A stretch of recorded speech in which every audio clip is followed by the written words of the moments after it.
जय श्री कृष्णा। दर्शक मित्रों, आज हम बात करेंगे विपरीत राजयोग के बारे में। यह एक श्रेष्ठ राजयोग होता है और हमारी कुंडली में यह राजयोग कैसे बनता है, इसको आज हम जानेंगे। मित्रों, शास्त्रों ने जो लिखा है, शास्त्रों में शास्त्रकारों ने जो लिखा है उसको मैंने आपके सामने यहाँ लिखा है शास्त्रों में कि किस प्रकार विपरीत राजयोग हमारी कुंडली में बनता है और उस राजयोग का हम कैसे लाभ ले सकते हैं। तो आइए मित्रों, हम जानते हैं विपरीत राजयोग को हमारी कुंडली के ऊपर। खेटो यो अपितु दुष्ट भाव युक्तो शत्रु स्थितो वार्क युको। इसका मतलब है मित्रों कि कुंडली के 3, 6, 8, 12 भाव का स्वामी कुंडली के 3, 6, 8, 12 भाव में ही स्थित हो, शत्रुग्रही हो गया हो, शत्रु के घर में हो या शत्रु से दृष्ट हो अथवा सूर्य के साथ अस्त हो गया हो। नीचो वापि च पाप खेटयुक्तो दृष्टो अथवा जन्मनि। मतलब नीच का हो गया हो अथवा पाप ग्रह के पूर्ण प्रभाव में आ गया हो या पाप कर्तरी योग में हो। पाप कर्तरी योग उसे कहा जाता है मित्रों कि जहाँ पर एक तरफ पाप ग्रह हो और दूसरी तरफ भी पाप ग्रह हो, उन दोनों के बीच में शुभ ग्रह आ जाए तो उसे पाप कर्तरी योग कहा जाता है। दृष्ट हो रहा हो जन्म कुंडली के अंदर। पार्श्वो यस्य च पाप खेट युक्तो दृष्टो अथवा तद्विदो। यानी कि यहाँ पर एक पार्श्वगामी दृष्टि भी होती है। जिस प्रकार पाप कर्तरी होता है वैसे पार्श्वगामी दृष्टि से भी यह विपरीत राजयोग बनता है कि जिस किसी भी भाव में शुभ ग्रह स्थित हो और उसके दोनों भावों पर पाप ग्रहों की दृष्टि पड़ रही हो। यानी कि यहाँ पर मान लीजिए यहाँ पर कोई शुभ ग्रह है और उसके दोनों तरफ पाप ग्रहों की दृष्टि पड़ रही हो, तो दोनों के पार्श्व में पाप ग्रह हो या दोनों के पार्श्व में पाप ग्रह स्थित हो, या तो उनकी दृष्टि पड़ रही हो या वह दोनों ग्रह स्थित हो शुभ ग्रह के दोनों ओर, अथवा उन पार्श्व भावों पर पाप ग्रहों की दृष्टि पड़ रही हो। तद्वद भाव ही विनाश मेति शीघ्रम यस्यास्ति स नायकः। यानी वो उस भाव का विनाश करेगा जिस भाव का वह फल दे रहा है। यानी कि वह उस भाव का विनाश कर देगा जिस भाव का वह शुभ ग्रह फल दे रहा है। आगे कहते हैं मित्रों शास्त्र कि किंतत्वापि विचारणीय में तत्विधौ विद्वद्वरेय रश्यत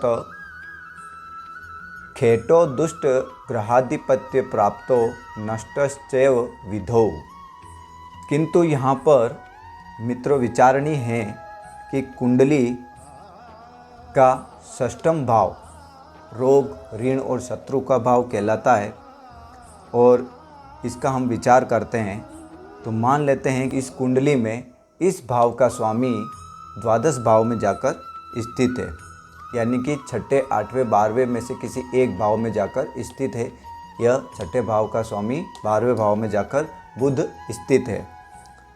तो यहाँ पर किसी एक भाव में यह स्थित है और पापगृह से दृष्ट है। तो यहाँ पर देखिए मंगल की 8वीं दृष्टि बुध पर पड़ रही है। 1, 2, 3, 4, 5, 6, 7, 8 8वीं दृष्टि से बुध यहाँ पर दृष्ट हो रहा है। अब ये भी कहा गया है कि यह निर्बल हो, अस्त हो अथवा नीच का हो। इस अवस्था में यह हो तो यहाँ पर यह नीच का भी हो रहा है। सूर्य से अस्त तो नहीं है लेकिन नीच का हो रहा है। विपरीताख्या ही राजयोग प्रबलम निसंशय यच्छति। इस अवस्था में अपनी कमजोरी को यह ग्रह खत्म कर देगा और इसके विपरीत यह राजयोग का निर्माण कर देगा। इसमें कोई भी संशय नहीं है, यह शास्त्रकार कहते हैं मित्रों। यानी कि मैं आपको कुंडली पे समझाता हूँ कि देखिए, तीसरे, छठवें, आठवें, 12वें भाव का स्वामी छठवें, आठवें, 12वें भाव में स्थित हो, और ये देखिए यहाँ पर बुध छठवें भाव का स्वामी होकर 12वें भाव में स्थित है, और बुध यहाँ पर नीच के भी हो रहे हैं। इसके अलावा बुध के ऊपर पापग्रह मंगल की दृष्टि भी है। तो इस प्रकार यदि सूर्य के साथ अस्त अवस्था भी हो, यहाँ पर अस्त अवस्था नहीं है, लेकिन दूसरी कंडीशन में यदि अस्त अवस्था भी हो, निर्बल हो यानी कि डिग्री अंश में कमज़ोर हो, पापग्रहों से दृष्ट हो, एकदम कृशकाय स्थिति में हो, तो उस स्थिति में यह ग्रह क्या करता है, 3 घरों में यह ग्रह अपना प्रभाव बदल लेता है, अपने प्रभाव को विपरीत प्रभाव बना देता है। और जब यह अपने विपरीत प्रभाव को बनाता है तो यह अपनी निर्बल की अवस्था छोड़ देता है, अपनी अस्त की अवस्था छोड़ देता है, अपनी नीच की अवस्था को छोड़ देता है, और पापग्रह से दृष्ट होने पर अपनी पीड़ित की अवस्था को छोड़ देता है, और इन अवस्थाओं से बाहर निकलकर यह विपरीत कंडीशन में आ जाता है। यानी कि वहाँ पर राजयोग प्रबल हो जाता है, वह ग्रह प्रबल हो जाता है, और प्रबल होने के बाद में वह राजयोग का निर्माण कर देता है। और फिर वही राजयोग हमारा, क्योंकि वह विपरीत परिस्थितियों के कारण राजयोग का निर्माण करता है, इसीलिए इसे विपरीत राजयोग कहा जाता है मित्रों। और यह राजयोग श्रेष्ठ लाभ देने वाला होता है मित्रों।